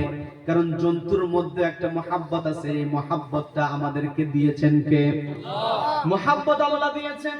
যুবক বলছে, আমার খারাপ লাগলো, আমি খুঁজতে লাগলাম আমার উটটাকে কে হত্যা করলো। একটা পর্যায়ে খুঁজে বের করলাম, সেটা হলো এই দুইজনের বালক, এই দুই বালকের বাবা হত্যা করেছে। আমি গিয়ে বললাম, কি ব্যাপার, আমার উটটাকে কেন আঘাত করেছেন? আমার উটের অপরাধটা কি? এদের বৃদ্ধ বাবা আমাকে জবাব দিয়ে বললো, জবাব দিয়ে বলতেছি, এই উট আমার বাগানের মধ্যে ঢুকে আমার বাগানের ফসল নষ্ট করেছে, আমি মেজাজটাকে নিয়ন্ত্রণ করতে পারি নাই, উটটাকে পাথর দিয়ে আঘাত করেছি, সে সেই জায়গায় মারা গেছে। তখন আমি এদের বাবাকে বললাম, তোমার ফসলের ক্ষতি হয়েছে, তুমি আমার কাছ থেকে ফসলের ক্ষতিপূরণ চাইতে, আমি তোমাকে ফসলের ক্ষতিপূরণ দিতাম, কিন্তু কেন তুমি আমার উটটাকে আঘাত করে মেরে ফেললে? এইভাবে কথোপকথনের একটা পর্যায়ে আমি বললাম, আমার উটের কষ্ট হয়েছে, বৃদ্ধ মানুষ রেগে গিয়েছে, আমিও রেগে গিয়েছি, কিন্তু আমার ওই রাগটা নিয়ন্ত্রণ আমি করতে পারি নাই। ওই পাথরটা নিয়ে আস্তে করে আঘাত দিয়ে তাকে আমি বোঝানোর চেষ্টা করেছিলাম, তুই মানুষ, ব্যথা অনুভব করো, মুখ দিয়ে বলতে পারো। উটও ব্যথা অনুভব করে, মুখ দিয়ে বলতে পারে না। কেমন লাগে এটা বোঝানোর জন্য হালকা আঘাত করেছি। আমার হালকা আঘাত করতে গিয়ে আঘাতটা জোরে লেগেছে, যখন জোরে লেগে গিয়েছে বৃদ্ধ মানুষ মারা গিয়েছে। হযরত ওমর বলতেছেন, তুমি তো ফয়সালা দিয়েছিলে, তুমি ওই বৃদ্ধ মানুষকে বলেছিলে তোমার ফসলের ক্ষতি করেছে, ফসলের ক্ষতির পরিবর্তে ফসলের ক্ষতিপূরণ তুমি দিয়ে দিতে। এখন এই বৃদ্ধ মানুষ উটটা হত্যা করেছে, এই উটের পরিবর্তে তোমাকে উট দেওয়া হতো, কিন্তু তুমি উট হত্যার পরিবর্তে তুমি মানুষকে হত্যা করেছো। তুমি যখন নিরপরাধ একজন নিরপরাধ মানুষকে যদি হত্যা করে কেউ, এই জায়গায় একটা মেসেজ নিয়ে নেবেন, ইসলাম এমন একটি ধর্ম, ইসলামের উপরে কালিমা লেপনের জন্য অনেকে চেষ্টা করে, ইসলামকে কলঙ্কিত করার চেষ্টা করে, কিন্তু কোরআন স্পষ্ট জানিয়ে দিয়েছেন যখন কোন মানুষকে নিরপরাধ অবস্থায় হত্যা করবে, সে একটা মানুষকে হত্যা করে না, একটা মানুষকে হত্যা করার কারণে তার আমলনামা এমন গুনাহযুক্ত হয়, আদম আলাইহিস সালাতু ওয়াস সালাম থেকে শুরু করে কিয়ামত পর্যন্ত যত মানুষ আসবে, প্রত্যেকটা মানুষকে হত্যা করলে যে গুনাহ হতো, নিরপরাধ মানুষকে হত্যা করার কারণে আমলনামায় সেই গুনাহযুক্ত হয়। বলেন আল্লাহু আকবার। যে ইসলাম ধর্ম এমন কথা বলে, এই ইসলাম ধর্মে কি মানুষ হত্যা থাকতে পারে নাকি? মানুষ হত্যা থাকতে পারে না, কিন্তু ইসলামের উপরে দোষ চাপিয়ে দিয়ে যারা ইসলাম বিদ্বেষী আছে, তারা ইসলাম ধর্মকে কলঙ্কিত করার চেষ্টা করে, কিন্তু ইসলাম ধর্মকে কখনো কলঙ্কিত করা যাবে না। নবীজির চরিত্র এমন চরিত্র ছিল, নবীজি চরিত্র দিয়েছেন এমন ভাবে, শুধুমাত্র মুসলমান নবীজির প্রশংসা করেছে তা কিন্তু নয়, অমুসলিমরাও নবীজির প্রশংসা করেছে। বলেন আল্লাহু আকবার। হযরত ওমর বলতেছেন, তুমি তো এই বৃদ্ধ মানুষটাকে হত্যা করে ফেলেছো, হত্যার বদলে হত্যা, হত্যার বদলে হত্যার বিধান আল্লাহ রাব্বুল আলামিন দিয়েছেন, কাজেই তুমি যেহেতু মানুষ হত্যা করেছো, তোমাকেও ফাঁসির কাস্টে ঝুলতে হবে। ওই যুবক এখন বলতেছে, আমিরুল মুমিনিন, আপনি কোরআন অনুযায়ী বিচার করবেন, এই বিচার মানতে আমার কোনো আপত্তি নাই, তবে একটা কথা হলো, সেটা হলো আমাকে সুযোগ দিতে হবে, আমার বাবা যখন দুনিয়া থেকে বিদায় হয়ে যান, আমার ভাইদের জন্য কিছু আমানত আমার কাছে রেখে গিয়েছিলেন। আমার ভাইরা ছোট, আমানত এখন আমি আমার ভাইদেরকে বুঝিয়ে দেই নাই, এই যে আমার দায়িত্ব, আমানত আমার কাছে আছে, আমার যদি এই জায়গায় মৃত্যুদণ্ড হয়ে যায়, তাহলে আমানত যথাস্থানে পৌঁছে দেওয়া হবে না। আমি যদি আমানতটা যথাস্থানে পৌঁছে না দেই, তাহলে আমি আমানতের খেয়ানতকারী হয়ে যাব, আর আমানতের খেয়ানতকারী যেই ব্যক্তি হয়, সেই ব্যক্তি কখনো মুহাম্মদ সাল্লাল্লাহু আলাইহি ওয়াসাল্লামের উম্মত হতে পারে না। কথা বলেন ঠিক কিনা? কারণ নবীজি যে আল আমিন আস সাদিক উপাধি পেয়েছিলেন, সেটার একমাত্র কারণ হচ্ছে নবীজির কাছে যে আমানত রাখা হতো, নবীজি সে আমানতের কখনো খেয়ানত করতেন না। বলেন আল্লাহু আকবার। আল্লাহু আকবার। নবীজি কেমন নেতা ছিলেন? নবীজি আমানতের খেয়ানত করেন নাই। আর এখন বর্তমান সময়ে যেই নেতা যত বেশি খেয়ানত করে, সেই বড় নেতা। কি কথা বলেন? কি কথা বলেন? দেখবেন যে নেতা যত বড়, ওর চুরির মানটাও তত বড়, যে অফিসার যত বড়, ওর কলমের খোসার পাওয়ার তত বড়। কি কথা বলেন? আমার দেশে এমন ইঞ্জিনিয়ার আছে, রডের বদলে বাঁশ দিয়ে বিল্ডিং করে। রডের বদলে কি দেয়? বাঁশ। এখন বাঁশও দিতে চায় না, কুঞ্চি দেওয়া শুরু করছে, কারণ বাঁশের দাম বেশি, কোনো মতো কুঞ্চি দিয়ে বিল্ডিং দাঁড় করায় দেয়। এগুলো হাসির কাছে, আপনার আমার কাছে হাসির মতো মনে হতে পারে, কিন্তু আসলে এখানে আমাদের আপনার শিক্ষা আছে। পর্দালের মা বোনেরা শুনছেন, আপনি একটু কানটা খারাপ করে শুনবেন। ছোটবেলা থেকেই বাচ্চাদেরকে কোরআনের শিক্ষা দিতে হবে। আগের দিনে সার্টিফিকেটধারী মানুষ ছিল না, ডিগ্রি পাস মানুষ, ম্যাট্রিকুলেশন পাস করা মানুষ খুঁজে পাওয়া যেত না, কিন্তু প্রত্যেকটা পরিবারের সদস্যদের দিন শুরু হতো কোরআন তেলাওয়াত দিয়ে। কি মুরব্বী ঠিক আছে না? গুনগুন করে আওয়াজ আসতো। কিন্তু এখন বর্তমানে কোরআন তেলাওয়াত করবে কখন? যুবকদের তো কোরআন তেলাওয়াতের সময় না, সারাক্ষণ খালি মোবাইল আর মোবাইল। কি কথা বলেন? এই তো যুবকরা কেমন মন খারাপ করে, এই তো হুজুর আমাদেরকে ধরছে। পর্দার মা বোনদেরকে বলছি, মা আপনার সন্তানকে ছোটবেলা থেকে আপনি কোরআনের শিক্ষা দিবেন, কিন্ডারগার্টেনে পড়ান, কোনো আপত্তি নেই, কোরআনের শিক্ষা দেন, আমাদের শিক্ষা দিয়ে দেন। কিন্তু বড় দুঃখ নিয়ে বলতে হয়, সন্তানকে ভালো কিন্ডারগার্টেনে ভর্তি করায় দেয়, এমন সিলেবাস দেওয়া হয়, বইয়ের তালিকা দেওয়া হয়, অনেক বাচ্চার কাঁধের উপর ব্যাগ দিয়ে দেওয়া হয়, অনেক সময় দেখা যায় বাচ্চা ব্যাগের ভার সইতে না পারে বাঁকা হয়ে যায়। কি কথা বলেন? কোন কোন ক্ষেত্রে এমন হয়, বাচ্চাকে যদি দাড়ি পাল্লার এক পাল্লায় দেওয়া হয়, আর এক পাল্লায় যদি ব্যাগ দেওয়া হয়, দেখা যাবে যে কোন কোন ক্ষেত্রে ওই বাচ্চার চাইতে ব্যাগের ওজন বেশি। কি কথা বলেন? পড়াশোনা করুক, আপত্তি নাই, কিন্তু দাবি হচ্ছে সন্তানকে কোরআনের শিক্ষা দিতে হবে। কি কথা বলেন? হযরত ওমরের দরবারে বিচার চলছে, বিচার হযরত ওমর করছেন কার হুকুম অনুযায়ী? সবাইকে বলতে হবে কার হুকুম অনুযায়ী? ওই যুবক বলল, আমাকে আমানতদারিতা রক্ষার জন্য কিছু সময় দিতে হবে, সময় আমাকে দিতে হবে, এই কথা বলার পরে হযরত ওমর বলতেছেন, তুমি তো সময় দাবি করতেছো, তোমার তো বাড়িতে যেতে হবে। তুমি যদি তোমার বাড়িতে যাও তাহলে তোমার পরিবর্তে একজন জামিনদার এখানে নিয়োগ করতে হবে, একজন জিম্মাদার এই জায়গায় নিয়োগ করতে হবে। তুমি যদি জিম্মাদার নিয়োগ করতে পারো তোমাকে ছেড়ে দেওয়া হবে। ওই যুবক বলতেছে, এই জায়গায় তোমার কোন আত্মীয়-স্বজন না, আমি কাকে জামিনদার নিয়োগ করব? এই কথা বলার পর হযরত ওমর বলতেছেন, আমার কাছে দুইজন বালক বিচার চেয়েছে, আমি রাষ্ট্রের দায়িত্বে পেয়েছি, বিচার করার দায়িত্ব আমার। এখন তুমি যদি এই জায়গা থেকে চলে যাও, যদি ফিরে না আসো, এই দুই বালককে তো আমি বিচার দিতে পারবো না, নেই বিচার দিতে পারবো না। নেই বিচার যদি আমি দিতে না পারি তাহলে আমাকে একবারে কাঠগড়ায় দান করিয়ে দেবেন কে? সবাইকে বলতে হবে, কে দান করিয়ে দেবেন? এই কথা বলার পরে হযরত ওমর শক্ত সিদ্ধান্ত দিয়ে দিলেন। ওই যুবক এখন চিন্তা করতেছে, একজন মুসলমান আরেকজন মুসলমানকে ভ্রাতৃত্বের বন্ধনে আবদ্ধ করে দিয়েছেন কে? যুবক দাঁড়িয়ে গেল, দাঁড়িয়ে গিয়ে উপস্থিত সবাইকে লক্ষ্য করে বলতেছে, আমার মুসলমান ভাইরা তোমরা কে আছো?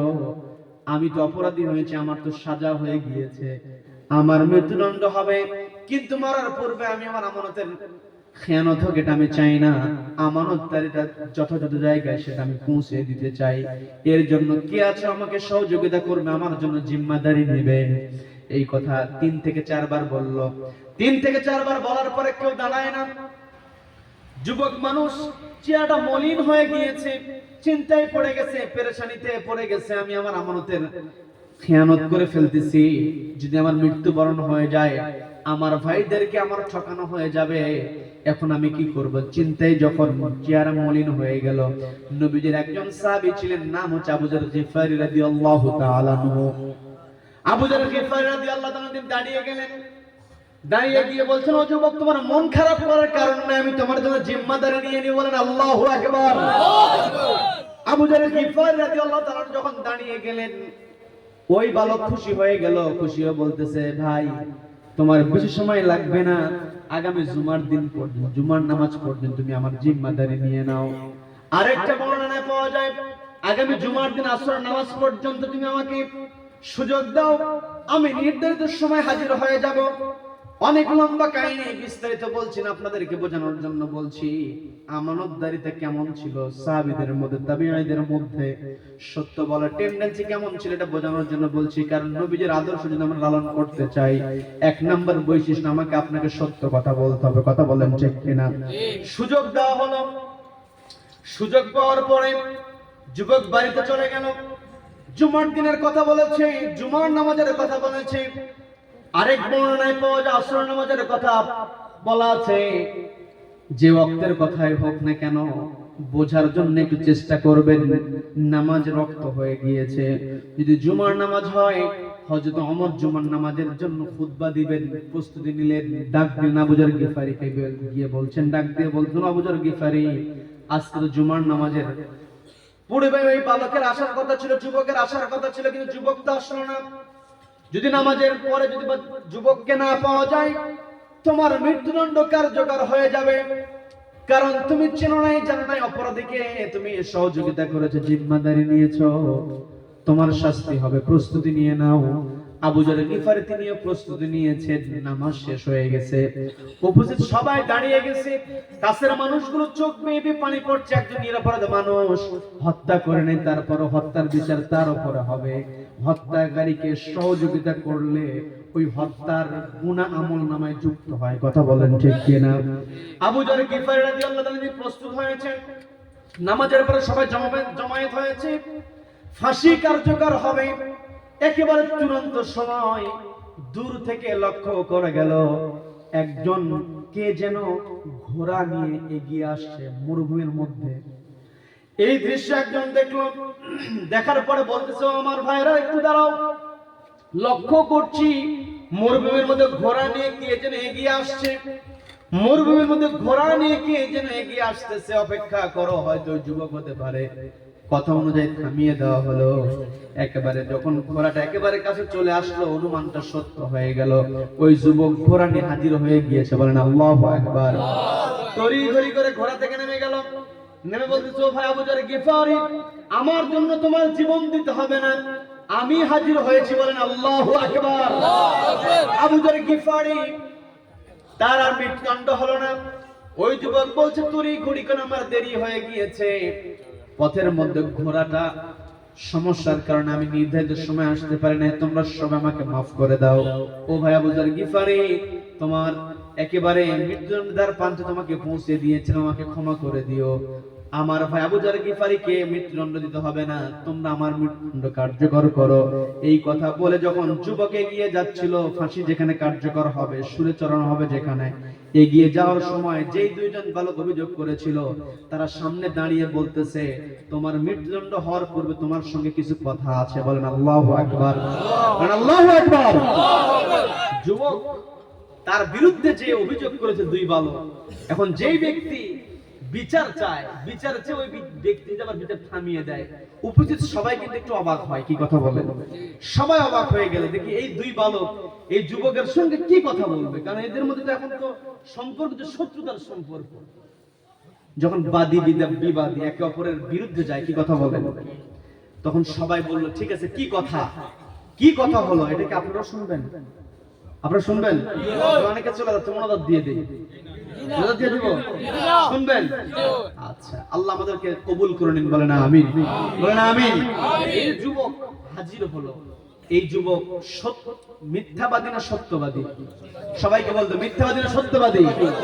সত্য কথা বলতে হবে। আবার অনেক মানুষ আছে কৌশল খাটায় মিথ্যা কথা বলে, মানে সত্যই বলে কিন্তু সত্যের মধ্যে মিথ্যা পাওয়া যায়।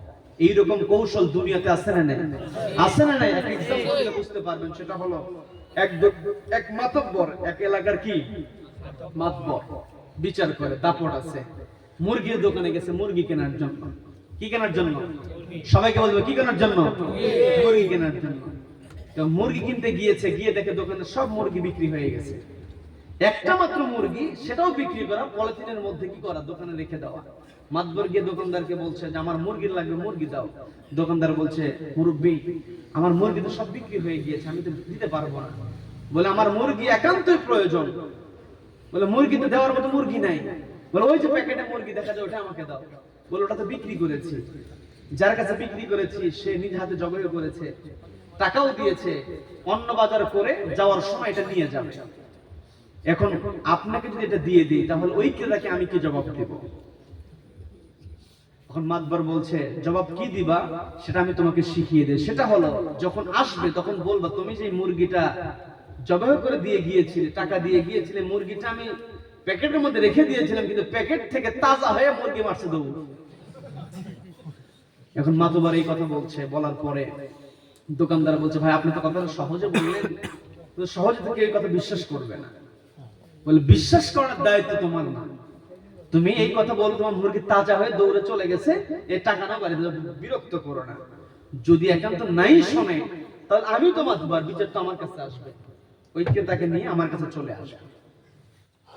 কথা অনুযায়ী ওই কাজ হয়ে গেল।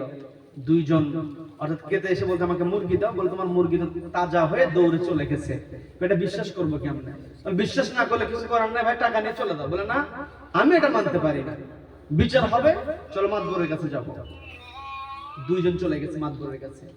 যাওয়ার পরে মাতবর দোকানদারকে দেখে তো বুঝতে আর তার বাকি নাই যেটা কোন কারণে আসছে, মাতবরের জানা আছে না নাই? তারপরে মাতবর বলতেছে, কি সমস্যা বলো? বলতেছে যে দেখেন, আমি এর দোকানে গিয়ে মুরগি কিনেছি, টাকাও দিয়েছি, যা দাম চেয়েছে তাই আমি দিয়েছি। এখন মুরগি কেনার পর আমার অন্যান্য বাজার ছিল, সেই বাজার সদাই করে যখন বাড়িতে যাব, আমি আমার মুরগির প্যাকেট তার কাছে চাইতে গিয়েছি, সে বলতেছে আমার মুরগি নাকি তাজা হয়ে দৌড় মারছে, না বিশ্বাস করা যায়? তো মাতবর এখন চুপ করে আছে, কয়েক সেকেন্ড চুপ থেকে বলতেছে, আচ্ছা তুমি কি মুসলিম না মুসলিম? বলে আমি মুসলিম। তো ঠিক আছে, আল্লাহর প্রতি তোমার বিশ্বাস আছে? বলে হ্যাঁ বিশ্বাস আছে। আল্লাহ যে জীবিতকে মৃত করতে পারে, মৃতকে জীবিত করতে পারে, এই বিশ্বাস কি তোমার মধ্যে আছে? বলে হ্যাঁ আছে। বলে সত্যি আছে যে আল্লাহ মৃতকে জীবিত করতে পারে? বিশ্বাস করো? বলে হ্যাঁ করি। যদি মৃতকে আল্লাহ জীবিত করতে পারে এই বিশ্বাস যদি তোমার মধ্যে থাকে, তাহলে দোকানদারকে খামোকা বিরক্ত করো কেন? যুক্তি আছে না নাই? আছে না নাই? কথা কিন্তু মিথ্যা বলে না, পেঁচিয়ে কি করেছে, সত্য কথা পেঁচিয়ে বলার কারণে সেটা মিথ্যা সত্যর মতো মনে হয়েছে, কিন্তু মিথ্যা যতই টেকনিকে বলুক না কেন, মিথ্যা কখনো সত্য হতে পারে। আর যেই ব্যক্তি নিজেকে নবীজির উম্মত দাবি করবে, কিয়ামতের ময়দানে যেদিন বিচার হবে, নবীদের সুপারিশ যে ব্যক্তি চাইবে, ওই ব্যক্তি সব সময় সোজা কথা বলবে। কথা বলেন ঠিক কিনা? সোজা কথা যে বলতে হবে, তার প্রমাণটা হলো রব্বুল আলামিন সুন্দর করে বলছেন, আলহামদুলিল্লাহিল্লাযী আনজালা আলা আবদিহিল কিতাবা ওয়া লাম ইয়াজআল লাহু ইওয়াজা। আল্লাহ রাব্বুল আলামিন বলছেন, আল্লাযী আনজালা আলা আবদিহিল কিতাব, সেই মহান সত্তা, তার প্রশংসা হবে যিনি তার বান্দা তার রাসূলের উপরে কিতাব অবতীর্ণ করেছেন। আর ওয়ালাম ইয়াজআল লাহু ইওয়াজা, যেই কিতাবের মধ্যে কোনো বক্রতা নাই, কোনো পেঁচানো কথা নাই, কোরআনের মধ্যে সব সোজা কথা সেট করে দিয়েছেন কে? আল্লাহ। নবীজি এমন চরিত্র দিয়েছিলেন। আবার আপনারা মনে করিয়েন না ওই বিচারের কথা আমি ভুলে গিয়েছি, না বিচারের কথা আমি ভুলি নাই। দুই বালক থামিয়ে দিয়েছে। এই যে বৈশিষ্ট্যগুলো, এই যে সুন্দর স্বভাব ওই যুবকটা অর্জন করেছে, কারণ যুবক নবীজিকে অনুসরণ করেছে। নবীজি শুধুমাত্র যে মানুষের সঙ্গেই ভালো আচরণ করেছেন তা কিন্তু নয়। নবীজির যেই চরিত্র ছিল, চতুষ্পদ জন্তু, গরু, ছাগল, গাধা, উট পর্যন্ত নবীজিকে চিনতে পারেন। আল্লাহু আকবার, আল্লাহু আকবার। নবীজি একদিন সাহাবীদের মধ্যে বসে আছেন।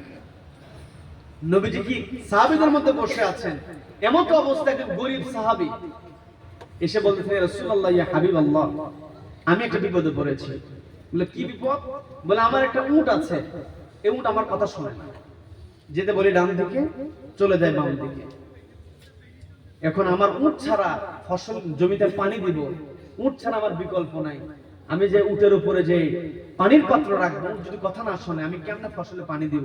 ইয়া রাসূলুল্লাহ, আরেকটা উট যে আমি কিনবো সে সামর্থ্য আমার নাই, এই সামর্থ্য আমার নাই, একে আমি কথাও শোনাতে পারছি না। আপনার কাছে এসেছি, আপনি আমাকে সমাধান দেন। বলেন আল্লাহু আকবার। এখন বর্তমান সময়ের নেতাদের কাছে গিয়ে যদি বলেন আমার গরু পাগলামি করতেছে, আমার উট পাগলামি করতেছে, আমার ছাগল পাগলামি করতেছে, এই কথা বললেন, নেতা কি করবে? একটা ঘাড়ে ধাক্কা দিয়ে বাড়ি থেকে বের করে দেবে। কি কথা বলেন? কি কথা বলেন? কিন্তু নবীজি মুস্কি হাসি দিলেন, দিয়ে বলতেছেন, তোমার সেই উটটা কোথায়? বলে বাগানে বেঁধে রেখেছি। সাহাবীদেরকে বলতেছেন, আমার সাহাবীরা চলো তো দেখি আমার এই সাহাবীর উটটা কেমন পাগলামি করে, আমরা সকলে মিলে দেখব। বলেন আল্লাহু আকবার, বলেন আল্লাহু আকবার। তারপর নবীজির আদর্শটা কেমন আদর্শ ছিল? এমনিতেই নবীজিকে আল্লাহ রাব্বুল আলামিন গোটা মানব জাতির জন্য লাকাদ কানা লাকুম ফি রাসূলিল্লাহি উসওয়াতুন হাসানাহ, নবীজির মধ্যে গোটা মানব জাতির জন্য দা বেস্ট ক্যারেক্টার যেটাকে আমরা বলি, নবীজির মধ্যে আল্লাহ এমনিতে সেট করেন না। কারণ নবীজি শুধুমাত্র আমার আপনার জন্য রহমত নয়, গোটা জগতের জন্য নবীজি রহমত। বলেন না সুবহানাল্লাহ। ওয়া মা আরসালনাকা ইল্লা রাহমাতাল লিল আলামিন। আমরা সূরা ফাতিহার মধ্যে পড়ি আলহামদুলিল্লাহি রাব্বিল আলামিন, আমরা প্রশংসা করি যে জগৎসমূহের প্রতিপালক আল্লাহ।